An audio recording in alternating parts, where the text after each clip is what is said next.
டக்கிலா டோக்கிலா தொகுப்பாளி நான் தான் sir, but என்னோட உழைப்புலையும் சேர்த்து அதுதாம்மா, அதுக்கு தாம்மா சொல்கிறேன், ஒரு ஓனரும் வேணும்ல சார். யூகி சேது சார், நீங்கள் பேசி முடிச்சிட்டீங்க, நான் பேச போகிறேன். Please take your seat.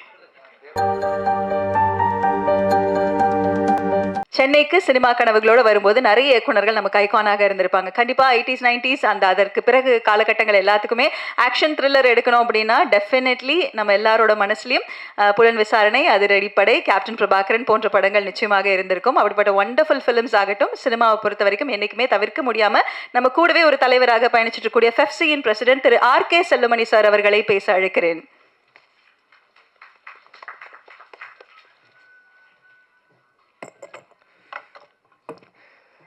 Your bakers இந்த OTT லான்ச்சுக்கு திறப்பு விழாவுக்கு வருகை தந்திருக்கின்ற என்னுடைய நண்பர்கள் அனைவருக்கும் என்னுடைய வணக்கம்.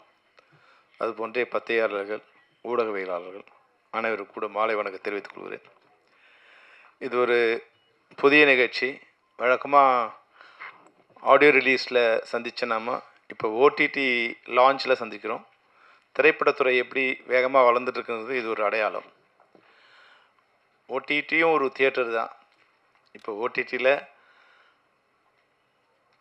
படம் முதல்ல OTT சினிமாவுக்கு ஒரு பலம் சேர்க்குற ஒரு கருவி மாதிரி முதல்ல வந்தது. ஆனால் அதுவே நம்மளை அழிக்க போகிற ஒரு துறையாக மாறப்போகுதுன்னு தெரியாமல் போயிடுச்சு. சினிமா துறைக்கு OTT வந்த உடனே OTT அவங்க பெரிய கார்ப்பரேட் செக்டர்ஸ் உள்ளே வரும்போது தங்களுடைய பேங்கிங் சிஸ்டத்துக்கு முதல்ல என்ன பணம் கட்டமோ அந்த பணம் கொடுத்து அந்த பொருள்லாம் வாங்கிட்டாங்க. இப்போ அவங்களுடைய லைப்ரரி ஃபுல்லாகிடுச்சு. ஃபுல்லான பிறகு இப்போது தர வேண்டிய பணம் கூட தர தயாராக இல்லை அவங்க. இப்போ OTT நிறுவனங்கள் முன்னாடி 100 ரூபா ஒரு பொறுமையான ஒரு பொருளை 500 ரூபா கொடுத்தாங்க, 1000 ரூபா கொடுத்தாங்க, 2000 ரூபா கூட கொடுத்து வாங்கினாங்க. அப்போ இண்டஸ்ட்ரி என்ன நினச்சிட்டாங்க, நம்ம பொருளோட விலை அதிக மதிப்பு உயர்ந்துடுச்சு, 100 ரூபா பொருள் 200 ரூபா ஆகிடுச்சு, இல்லை 200 ரூபா பொருள் 500 ரூபா ஆகிடுச்சின்னு ப்ரொடக்ஷன் காஸ்ட்டை இன்க்ரீஸ் பண்ணிட்டாங்க. அது நமக்கு அப்போ தெரியாமல் போச்சு. இது நம்மக்கிட்ட முதல்ல வாங்க ஆரம்பிக்கிறாங்க, அப்புறம் நிறுத்த போகிறாங்கன்னு தெரியல. அதனால் இப்போ எல்லாருமே நம்ம என்ன பண்ணிட்டாங்க, 100 ரூபாய்க்கு ப்ரொடக்ஷன் இருந்தது எல்லாமே இப்போ 200 ரூபா 500 ரூபா ஆகிடுச்சு. இப்போ என்ன பண்ணிட்டாங்க, OTT 100 ரூபா பொருளுக்கு 10 ரூபா கூட தயாராக இல்லை. இப்போ இண்டஸ்ட்ரி இப்போ ஸ்ட்ரைக் அனௌன்ஸ் பண்ணாலும் ஷூட்டிங் இல்லை, ஸ்ட்ரைக் அனௌன்ஸ் பண்ணாலும் ஷூட்டிங் இல்லை, படம் யாரும் பார்க்க முடியல. இதுதான் இப்போ OTTயோட நிலைமை. இப்போ இந்த OTT படம் முன்னாடி நம்ம படத்தை போட்டி போட்டுக்கிட்டு வாங்கின OTT இப்போ படம் ஃப்ரீயாக கொடுத்தா கூட வேணாங்கிறாங்க. அப்போ ஏறக்குறைய தமிழ் சினிமாவில் 250 திரைப்படங்கள் ரிலீஸ் ஆகுது. எடுக்கிற படங்கள் அதிகம், ரிலீஸ் ஆகிற படங்கள் 250 படங்கள். அதில் நெட்ஃப்ளிக்ஸ், அமேசான் மாதிரி இருக்கிற நிறுவனங்கள் 10லேருந்து 15 படம் வருஷத்துக்குன்னு இப்போ ரெடி பண்ணிக்கிட்டாங்க. அவங்க பேங்கிங் ஃபுல்லாகிடுச்சு, லைப்ரரி ஃபுல்லாகிடுச்சு. இப்போ டெய்லி டே டு டே இதுக்கு இயர்லி ஒரு 10லேருந்து 12 படம். அப்போ அவங்க ஒரு 20 படம்லேருந்து 25 படம் வாங்கினாங்க. இன்னொரு 25 படங்களை மற்ற சோனி, சன் நெக்ஸ்ட்டு, ஆஹா இது மாதிரி இருக்கிற OTTலையும் வரும். அப்போ ஒரு 50 திரைப்படங்கள் மட்டும்தான் அதிகபட்சமாக ஒரு வருடத்துக்கு OTT வாங்குவாங்க. இப்போ இவங்க தான் டிசைட் பண்ணுறாங்க திரைப்படங்கள் எப்போ ரிலீஸ் பண்ணணும். முன்னாடிலாம் ப்ரொடியூசர் டிசைட் பண்ணாங்க, அதுக்கப்புறம் டைரக்டர் டிசைட் பண்ணார், என் படம் பொங்கலுக்கு, என் படம் தீபாவளிக்குன்னு. முன்னாடி போன 2-3 வருஷத்துக்கு முன்னாடி வரைக்கும் ஹீரோ டிசைட் பண்ணாங்க, பூஜை போடும்போது என் படம் தீபாவளிக்கு வரும், என் படம் பொங்கலுக்கு வரும்னு. இப்போ தமிழ் சினிமாவில் எந்த ஹீரோவும் டிசைட் பண்ண முடியாது, OTT தான் டிசைட் பண்ணோம் உங்கள் படம் எப்போ வரணும். அதுதான் இப்போ தமிழ் சினிமாவோட நிலைமை. இப்போ இது போல் 50 திரைப்படங்கள் OTT வாங்கினது போக மீதி இருக்கிற 200 திரைப்படங்களை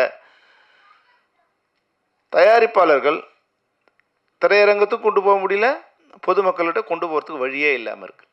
அப்போ இது போன்ற OTTகள் வர்றது மிக நல்ல விஷயம்.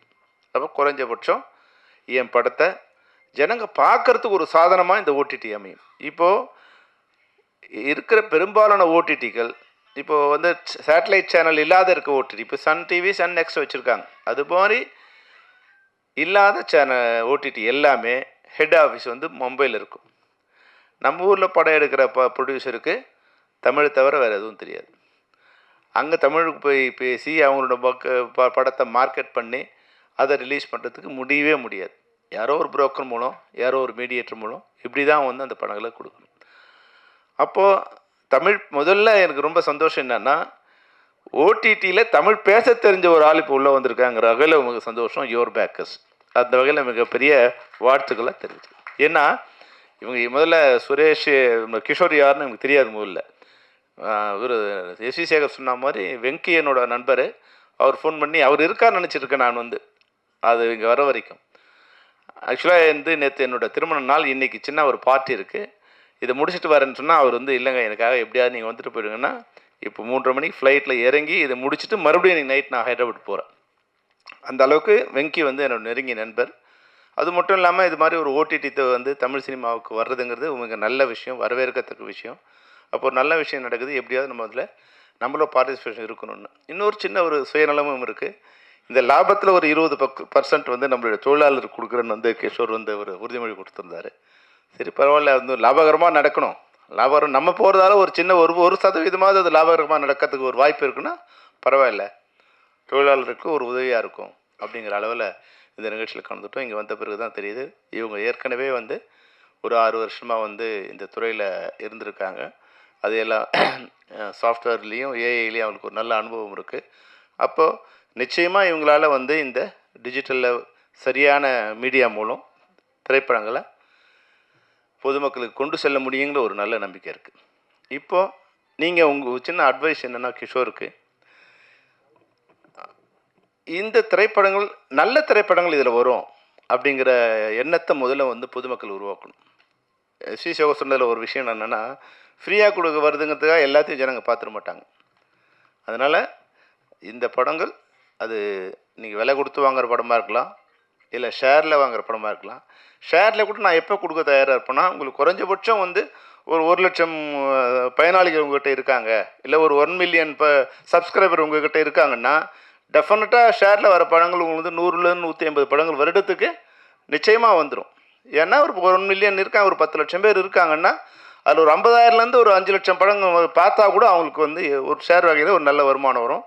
அப்போ அந்த 1 மில்லியன் சப்ஸ்கிரைப்ஸ் எப்படி ரீச் ஆகுறதுன்னா, நம்மக்கிட்ட இருக்கிற இது வந்து குறைவாக இருக்கலாம், கண்டென்ட் குறைவாக இருக்கலாம், ஆனால் அது தரமானதாக இருக்கணும். அதுதான் ஒரு விஷயம். தரமான பொருள் எங்கே இருந்தாலும் அதை தேடி போய் வாங்குகிற நிலைமையில் இன்றைக்கி மக்கள் இருக்காங்க. ஒரு நல்ல ஹோட்டல் இருக்குன்னா அது 100 கிலோமீட்டர் கூட போய் சாப்பிட்றாங்க.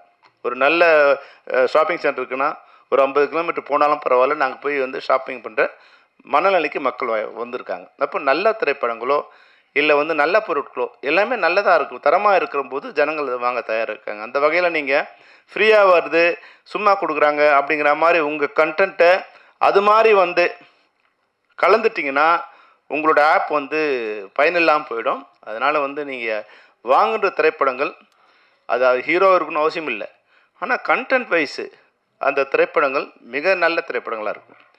ஏன்னா இப்போ நம்ம இப்போ என்ன நினைக்கிறாங்கன்னா, இப்போ வந்து இந்த டிஜிட்டல் வந்த பிறகு நல்ல திரைப்படங்கள், நான் சொல்கிறது திரைப்படங்கள் வெற்றி அடையலாம் தோல்வி அடையலாம், அது வேறு விஷயம். ஆனால் அக்லி சினிமாஸ் வந்து இப்போ வர ஆரம்பிச்சிருச்சு. அக்லின்னா நான் சொல்கிறது வந்து ஆபாசமும் அப்படி இல்லை, படமே எப்படின்னு இல்லாமல் வந்து ஒரு அக்லி ஷார்ட் வைக்க தெரியாமல், அதை எப்படி கம்போஸ் பண்ணணும்னு தெரியாமல், ஆர்டிஸ்ட் எப்படி பெர்ஃபார்ம் பண்ணணும்னு தெரியாமல், இது போன்ற படங்கள் வந்து குவியும் போது நல்ல திரைப்படமும் அந்த திரைப்படமும் தண்ணீர் சாக்கடையில் கலந்த தண்ணீர் மாதிரி ஆகிடுது. அப்போ நீங்கள் இதை தேர்ந்தெடுக்கும் போது நாங்கள் ஹீரோ படம் எடுங்க, இல்லை ஸ்டார் வேல்யூ இல்லை டைரக்டர்ஸ் படங்களை போடுங்கன்னு நான் சொல்லலை. ஆனால் படங்கள் நீங்கள் போடும்போது நல்ல திரைப்படங்களை, மக்களில் விரும்புகிற திரைப்படங்களை கண்டென்ட் வைஸும் டேக்கிங் வைஸும் நல்லா இருக்கிற கண்டென்ட்டை நீங்கள் வந்து உங்கள் ஆப்பில் வரும்போது இப்போ நிச்சயமாக இதுக்குண்டான இது அதிகரிக்கும். ஏன்னா இப்போ கூட வந்து சாதாரணமாக இப்போலாம் வந்து நானே ஒரு 1/2 ஹவர்லேருந்து 1 ஹவர் வரைக்கும் வந்து பார்த்துட்டே இருக்கேன், ஏதோ ஒரு ரீல்ஸ் பார்த்துட்டே இருக்கேன். டைரக்டராக நான் பண்ண முடியாத விஷயங்களை, நான் யோசிக்க முடியாத விஷயங்களை இன்றைக்கி யாரோ பண்ணுறாங்க. ஒரு 30 செகண்ட்ஸ்லேருந்து 1 மினிட்டுக்குள்ளே வர ரீல்ஸ்லாம் பார்க்கும்போது, அந்த கண்டென்ட்டை பார்க்கும்போது டைரக்டராக எனக்கே அவமானமாக இருக்குது, ஓஹோ இது மாதிரிலாம் கூட யோசிக்க முடியுமான்னு. அப்போது அதுபோல் இருக்கின்ற சிறந்த படைப்பாளிகளை இனம் கொண்டு, சிறந்த தயாரிப்பாளர்களை இனம் கொண்டு நீங்கள் வந்து உங்கள் ஆப்புக்குள்ளே கொண்டு வந்தீங்கன்னா நிச்சயமாக அது வந்து ஒரு வெற்றிகரமான ஆப்பாக அமையும். ஏன்னா எனக்கு தெரிஞ்சு இன்றைக்கி வந்து ஒரு 1000 திரைப்படங்கள் வந்து ஓடிடியே பார்க்காம இருக்குது. அதில் வந்து ஒரு 100லேருந்து 200 திரைப்படங்கள் நிச்சயமாக வந்து நல்ல திரைப்படங்கள் அங்கே இருக்குது. அதை வந்து நீங்கள் கொஞ்சம் நேரம் கருதாமல் அந்த திரைப்படங்களை பார்த்து சிறந்த திரைப்படங்களை ஜான் சொன்னார் நாங்கள் கொஞ்சம் பேரை அவுட்ரேட் கொடுத்து வாங்க போடணும். அப்போ சிறந்த திரைப்படங்கள் இருந்தால் கொஞ்சம் அவுட்ரேட் கொடுத்து முதல்ல வாங்கிட்டிங்கன்னா முதல்ல பார்க்குற படங்கள் வந்து கொஞ்சம் நல்ல படங்களாக பார்க்க ஆரம்பித்த பிறகு அப்புறமா கொஞ்சம் மிக்ஸ் ஆனோட பரவாயில்ல. அது வரைக்கும் நீங்கள் உங்களுடைய ஆப் வந்து வெளியே வந்து எப்படி வந்து நெட்ஃப்ளிக்ஸு அமேசான் வந்து ஒரு நேம் வர வரைக்கும் ஆப் பேர் யுவர் பேக்கர்ஸ் அப்படிங்கிற ஆப் வந்து போய் மக்கள்கிட்ட சேரும்போது அது எல்லோரும் வேறு வகையில் கூட நீங்கள் அதை பயன்படுத்தலாம்னு சொல்லியிருக்கீங்க. முதல்ல வந்து இந்த ஓடிடி தளமாக அதை வந்து இன்ட்ரடியூஸ் பண்ணி அது சிறந்த தயாரிப்பாளர்களுக்கு சிறந்த திரைப்படங்களை கொண்டு செலுத்துகிற ஒரு சாதனமாக இருக்கணும். அந்த வகையில் உங்களோட ஓடிடியை எங்களுடைய FFC சார்பாக தமிழ் திரைப்படத்துறை சார்பாக உளமாற நெஞ்சார வாழ்த்துகிறேன். வரவேற்கின்றோம். உங்களுடைய வருகை நல்வரவாகட்டும். நன்றி சார். உங்களோட வாழ்த்துகளுக்கும் உங்களோட அறிவுரைக்கும் நன்றி.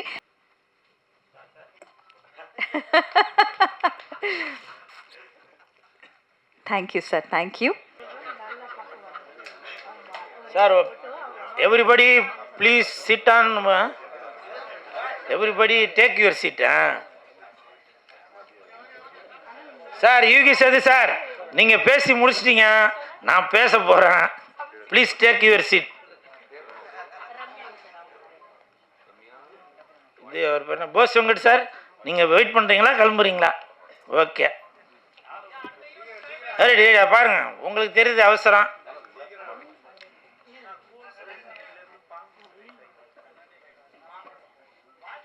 ஓகே நீங்கள் போங்க சார் போங்க. அவர் பேரையும் அழிச்சிட வேண்டிதான். அவரை பற்றி பெருமையாக பேசலாம்னு நினச்சேன்.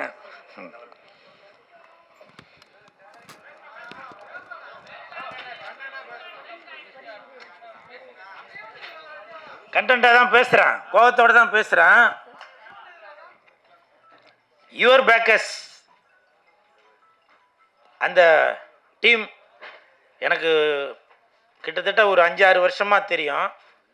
நேற்று நைட்டு ஒரு 11:30 மணிக்கு அவர் பேர் கிருஷ்ணராஜ் சார், இப்போ வந்து கிஷோர் ஆதித்யா அப்படின்னு சொல்லி பேர் மாற்றிருக்காரு. அவர் வந்து கிட்டத்தட்ட எனக்கு ஒரு 5-6 வருஷமாக தெரியும். பொதுவாக சொல்லுவாங்க இல்லையா, நாங்கள் வந்து ஒரே தட்டில் சாப்பிட்டவங்க அப்படின்னு ஒரு வாய்க்கு சொல்லுவாங்க. ஆனால் உண்மையிலேயே நானும் சாரும் ஒரே தட்டில் சாப்பிட்டால்தான்.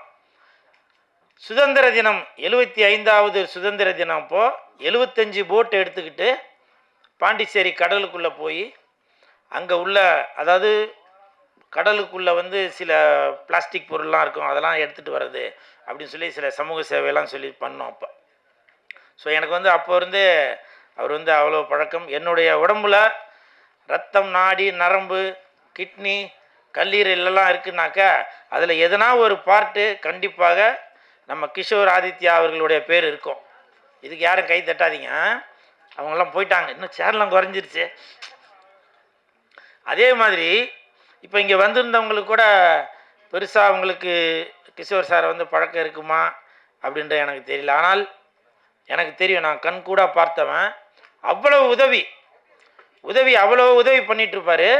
ஒரு தடவை நான் பாண்டிச்சேரிக்கு போயிருக்கப்ப ஒரு ஆட்டோவில் ஏறலான்னு போகிறப்ப அப்போ அவர் வந்து சொன்னார், சார் நீங்கள் யுவர் பேக்கர்ஸ் கூட சேர்ந்து ஒர்க் பண்ணீங்களா அப்படின்னு சொல்லிட்டு, எனக்கு வந்து அன்றைக்கி ஆட்டோ காசு வேணாம் அப்படின்னு சொல்லி சொன்னார்.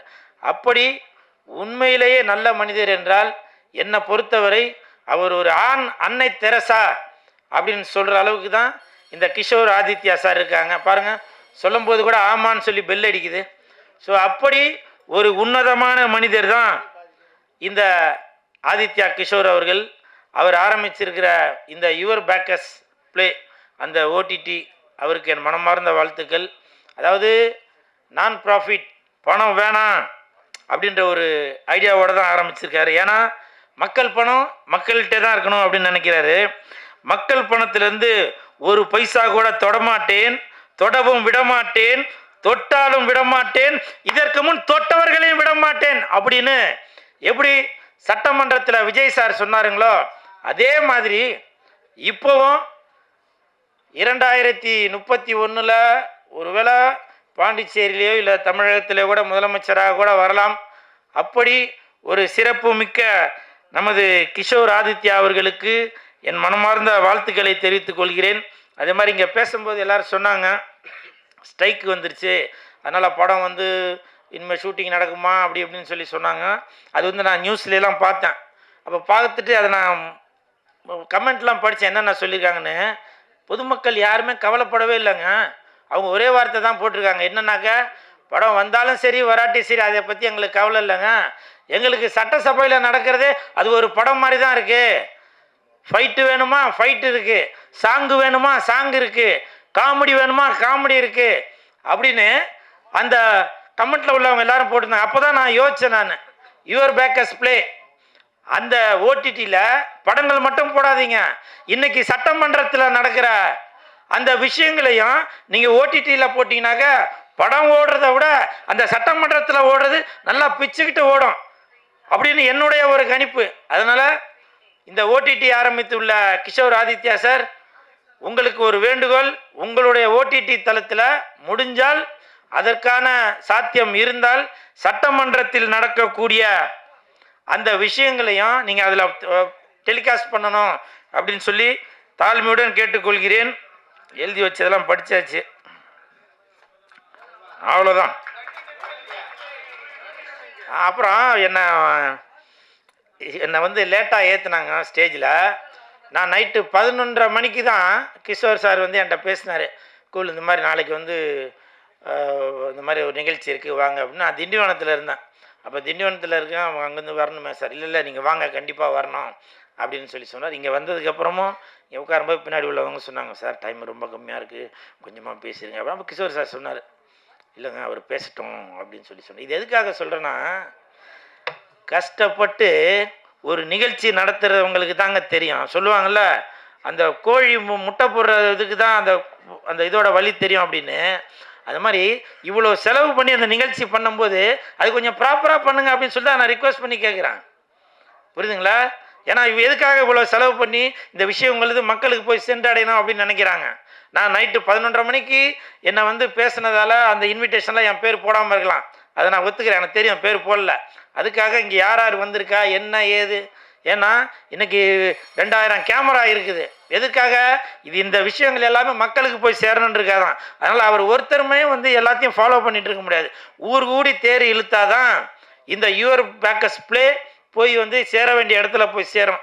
அதனால் தாழ்மையான வேண்டுகோள், டோக்கிலா உங்களுக்கு தெரியும், மற்றவங்களாச்சும் மறந்துருப்பாங்க, உங்களுக்கு தெரிஞ்சிருக்கும்ல. ஏன்னா இன்றைக்கி தொகுப்பாளினி டோக்கிலா வந்து பார்த்தீங்கன்னாக்கா இன்றைக்கி காரு பங்களான்னு எல்லாம் வசதியோடு இருக்காங்கன்னா அதற்கு காரணம் வந்து நமது கிஷோர் சார் தான். ஏன்னா கிஷோர் சார் பண்ணுற நிகழ்ச்சிகள் எல்லாமே அவங்க தான் தொகுப்பாளினியாக இருப்பாங்க. உண்மைதானம்மா? தொகுப்பாளினா பட் என்னோட உழைப்புலையும் சேர்த்து அதுதாம்மா, அதுக்கு தான்மா சொல்கிறேன், ஒரு ஓனரும் வேணும்ல. ஸோ அப்படி அவர் யார் பெல்லை அடிச்சுக்கிட்டே இருக்காரா? எனிவே இந்த பெல் அடிக்கிற அந்த நண்பருக்கும் என் மனமார்ந்த நன்றிகளையும் வாழ்த்துக்களையும் தெரிவித்துக்கொண்டு விடைபெறுகிறேன். நன்றி, வணக்கம், தேங்க்யூ.